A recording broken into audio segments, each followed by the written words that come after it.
Yeah. There's no lead in this valley, you know. In the you mean the gully? Yeah. No lead? No, it's asphalt, this is. Well, what's that? There's always a piece of lead at the end of each valley if you've been doing asphalt, or mineral, you always stick a piece of lead in at either end. What, so it's just a lead saddle? That's the bit, yeah, that's the bit that you can see at the top of the valley and the end of the gully, if you like. Right, okay. And then the rest is the asphalt. Right.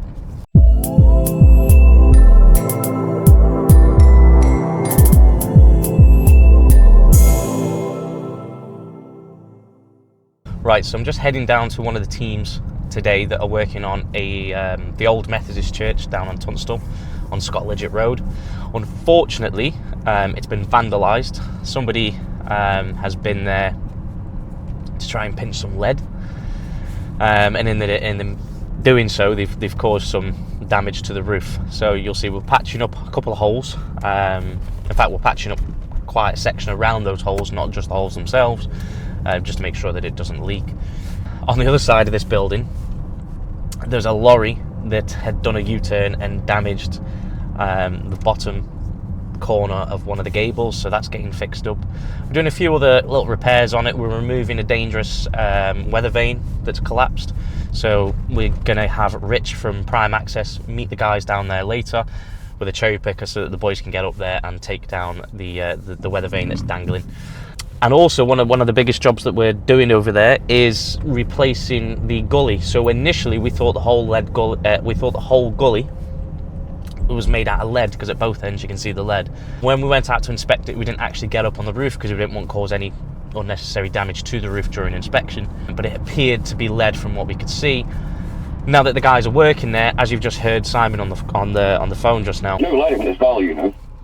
It turns out the lead that we saw is just the lead saddles at either end of the gully. The actual gully itself is a mineral felt. Now we intend to replace it all with mineral felt anyway, and the reason being is we want to try and deter anyone from trying to steal any lead again. So if people know that there's no lead there, they won't go and try and steal the lead.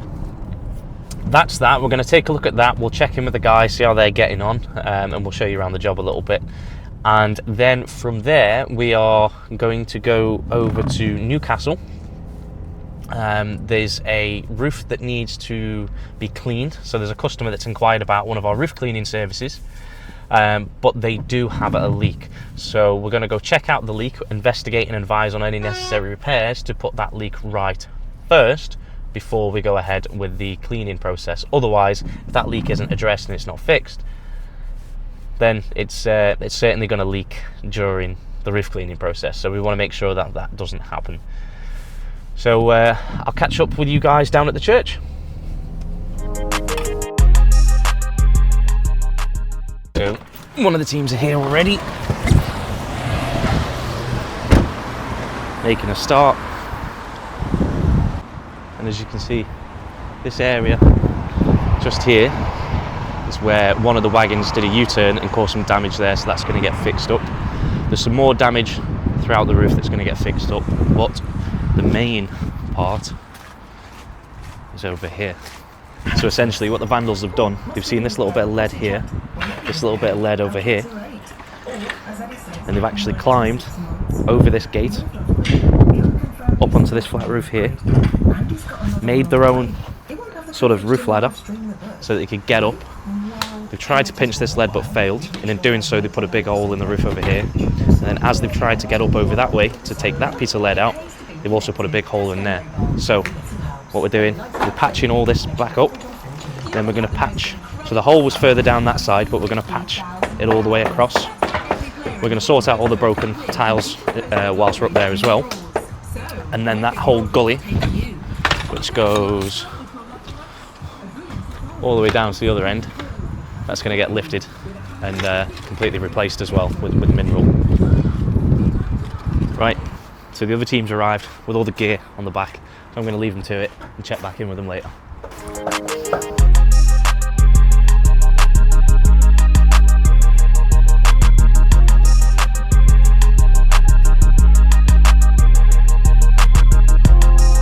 Right, so I'm just taking a look at the email for the job that we're about to take a look at in a second. Originally, this customer contacted us for a roof cleaning service, so this is what they've put. Hi, we're looking for a quote to clean the roof on our 3-floor house and to repair a leak which is appearing in one of the bedrooms whenever it rains heavily. So we've discussed the roof cleaning. I think the customer wants to go ahead and get their roof cleaned. However, before we start the roof cleaning, it is very, very important that we figure out what's going on with this leak and we get that fixed. Otherwise, when the roof cleaning team goes in to clean the roof, it's going to leak. And that's what we don't want to do. We don't want to cause loads of damage. We don't want to make it any worse than it already is. So we're going to go over, we're going to investigate, see what the leak is. With him saying it leaks when it rains heavily, it sounds like it's a wind-driven leak. So whenever the rain gets forced up underneath the roofing tiles, somewhere there's a hole in the felt, or the felt has failed, and that's where it's leaking in. So I don't think it's going to be majorly obvious from the outside as to what's going on. There may be a few broken tiles or missing flashing or something like that. So we will check out the outside, but we're going to take a look inside the loft and we're going to see exactly what's going on and where it's leaking from, and then we'll advise that customer on what to do to carry out such repairs. All right, so we'll head over there now.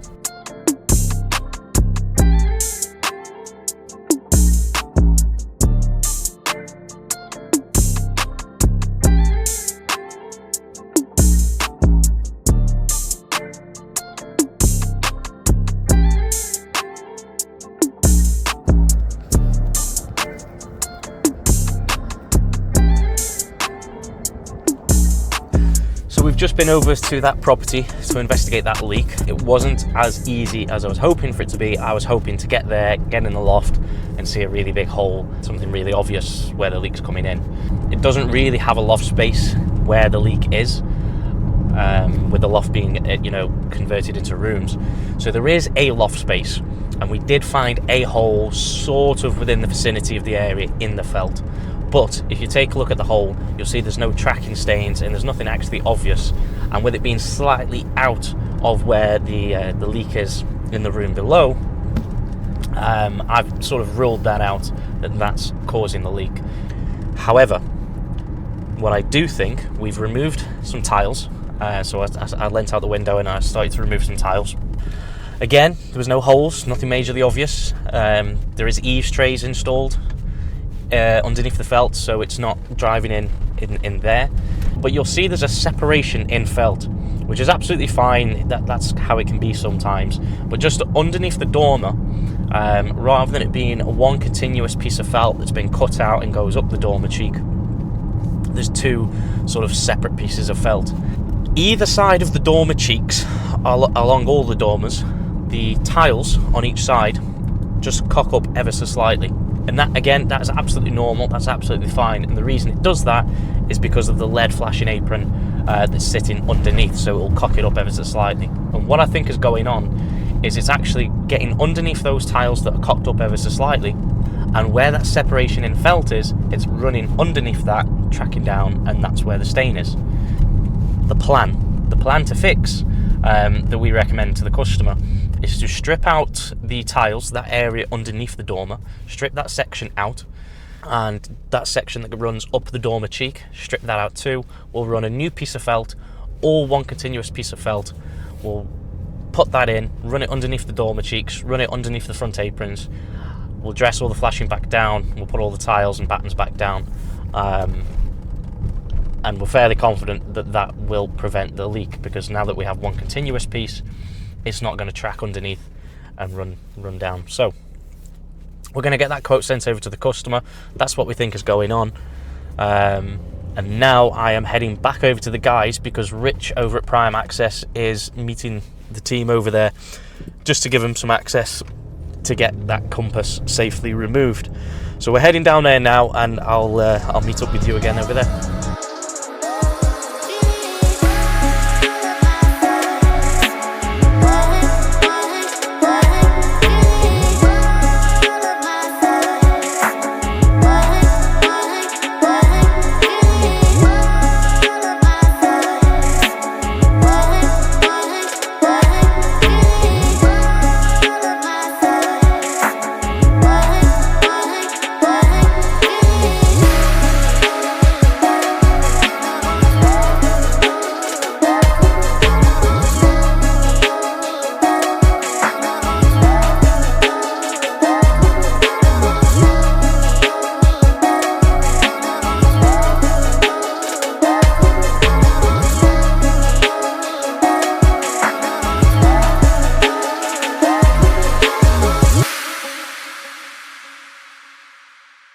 Right, so we're back at the church. The boys have got this section here, fountain battened in. They're starting to make a start across this section so that they can make a start on that gully over there, and then obviously they can go around sorting these tiles out.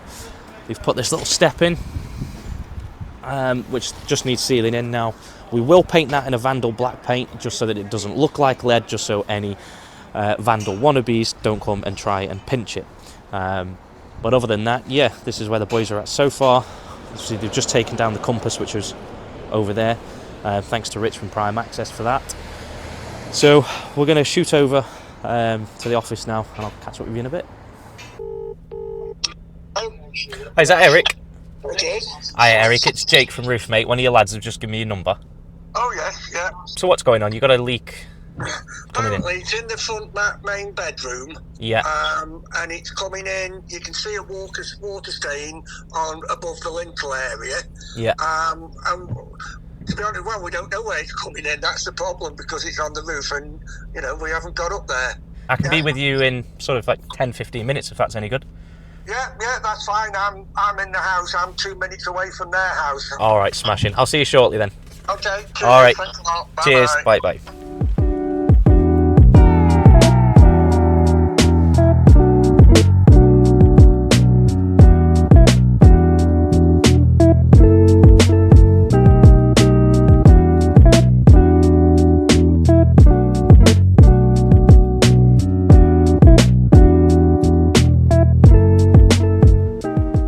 So the leak is coming in somewhere over here, so I'm going to try and get over there in a second. But what you can see is if you look at these valley boards, which go down either side, you can definitely see signs of water ingress, all that white staining and damp stain there. So the valleys are definitely leaking, and they're going to need some attention, but I'm going to crawl over there now and see if I can see anything else. Right, so I've managed to crawl down here a little bit, and as I said, you can definitely see these valley boards have got a lot of damp, so they're definitely going to need addressing. But if you look down there ever so slightly on the verge edge, the felt looks like it's slightly perished. So there's driving rain, and when it gets underneath the tiles and rolling down the felt, it can be dripping down this inside section here, as well as just the other side of the wall. So these valleys are going to need addressing, and the felt on that verge are going to need to be addressed. So that's where that leak just below us is coming in. So just on the way back now from looking at that leak, as you know, we got up in the loft. It was actually a very tight space, so I'm sure when I get back home I'm going to be pulling cobwebs from out of my hair. Quite itchy too, because of rolling around in all the insulation. And as you could see from the videos, there was the valley boards definitely appear to be damp or have some damp signs. You can see there's all white staining and damp stains down them. So the valleys are for sure leaking. They need fixing. Also, what we think is that the verge felt doesn't go all the way up to the verge. It might have originally been installed all the way to the verge, but over time it's sort of eroded back and it no longer goes to the end of that verge. So when we're getting wind-driven rain underneath them tiles, it's running down the felt, and where the felt doesn't go into the verge anymore, it's obviously leaking inside.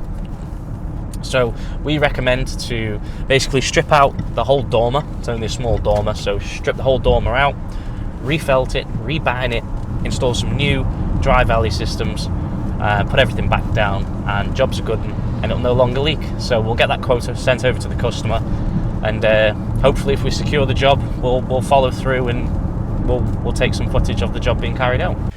Right, that's a wrap for today. Tomorrow we've got quite a busy morning. Need to head over to Stafford to get the drone up, to take some finished photos for the client so that we can put some before and after photos and send them over to them, and that's for the Quakers meeting house. And then I need to head over to Macclesfield to do the same thing again for another client, to take some finished photos with the drone and send that over to that client. And then we need to go investigate another leak. So tomorrow's going to be a busy day. So now I'm going to head home, head inside, sit down, have a coffee, and we'll get these quotes put together and sent out to the customers that we've been to see today. Alright, I'll see you tomorrow. Just on the way down now to a couple of the guys who have been doing a dry ridge system installation, as well as fitting some tile vents into a roof, also over in Tunstall. So just heading there now, and when we get there, we'll see what they're doing and why we're doing it. So I'll see you down there in a minute.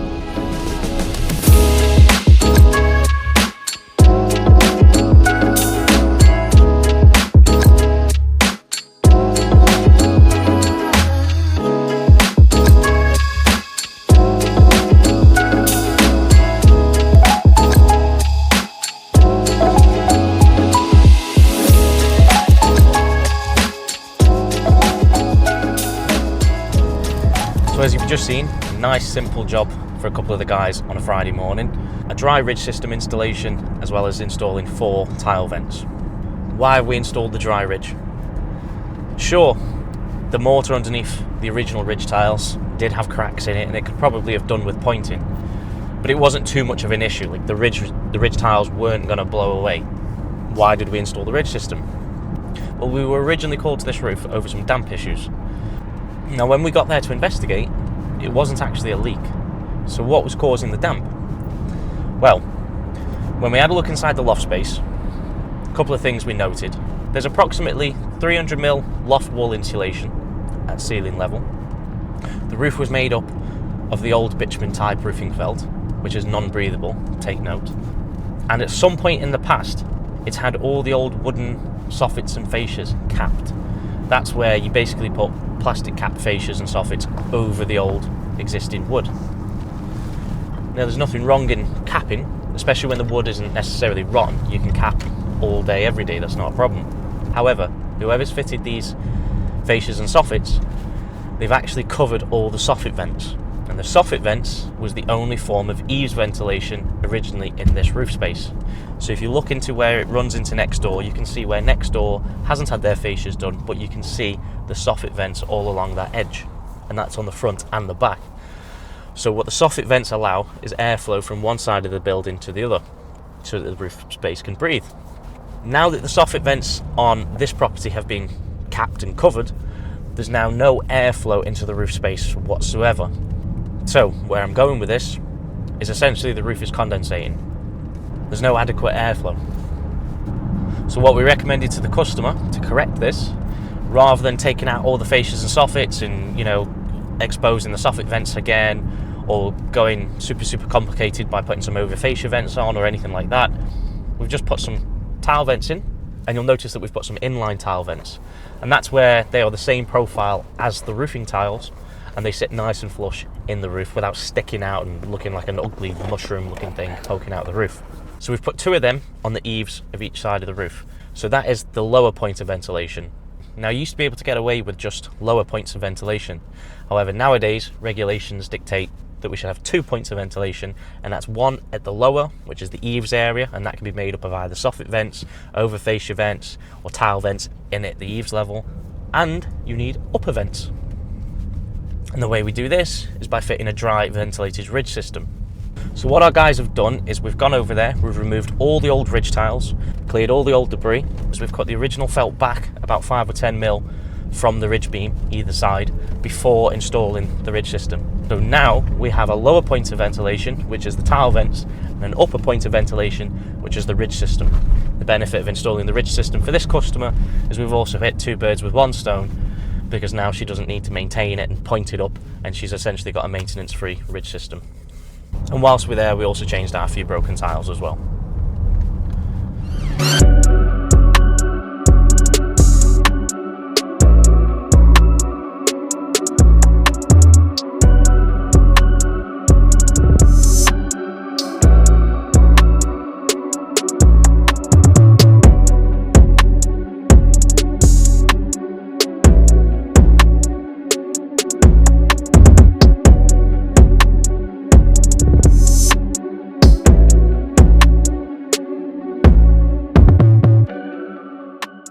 Right, so that's all the drone footage taken at the Quakers meeting house over in Stafford, so that we can send the client all the befores and afters of the works that we've just carried out.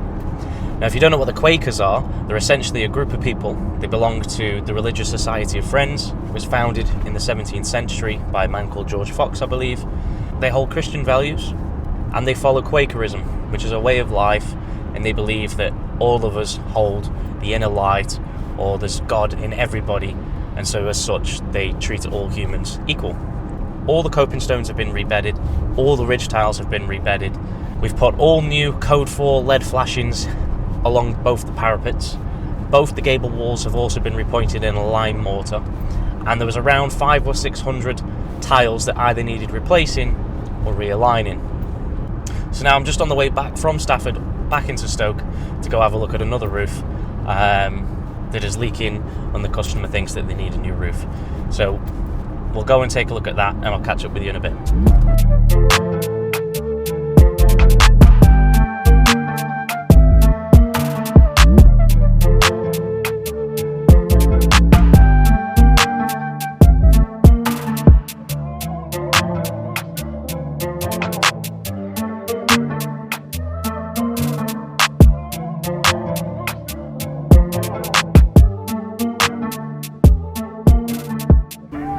Okay, so just checking out this roof, and it's leaking quite heavily.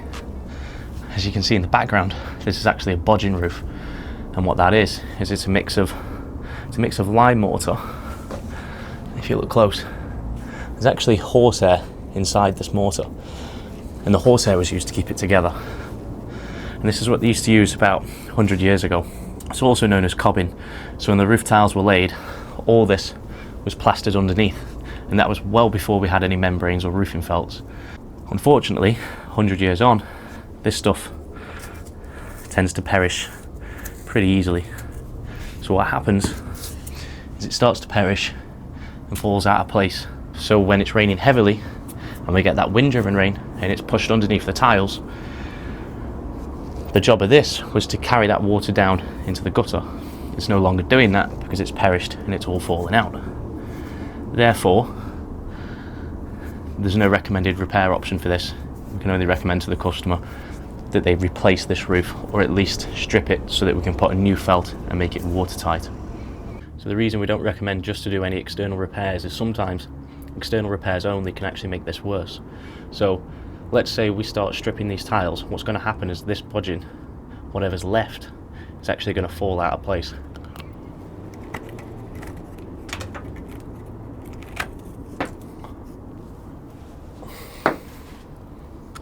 So any repairs made is going to disturb the rest of this bodging, and in fact make the problem worse than when we started.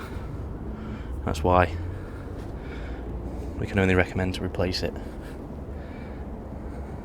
So as you've just seen, that roof that we've just been to take a look at is made up of bodging, and as I've explained, that's basically a lime mortar that uses horsehair. Sometimes other animal hairs were used to bind it all together, and that was plastered underneath the roof tiles.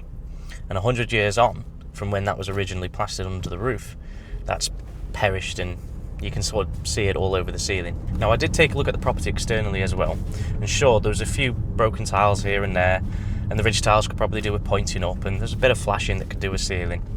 But even with all that done, it's not going to fix the leak. Reason why none of the above will fix it, in fact, it'll probably make it worse. We start trying to replace any of them broken tiles, what's left of the bodging that's still hanging is going to be disturbed and come away, and it's going to leak even more. Even if we were to seal the flashing, replace the tiles, point the ridge tiles, what's going to happen is, again, when you get that wind-driven rain and it gets pushed underneath them roofing tiles, there's nothing underneath it apart from what's left of the bodging to carry that water, act as a second barrier, and take that water down away into the gutter. It's still going to continue to come inside the property.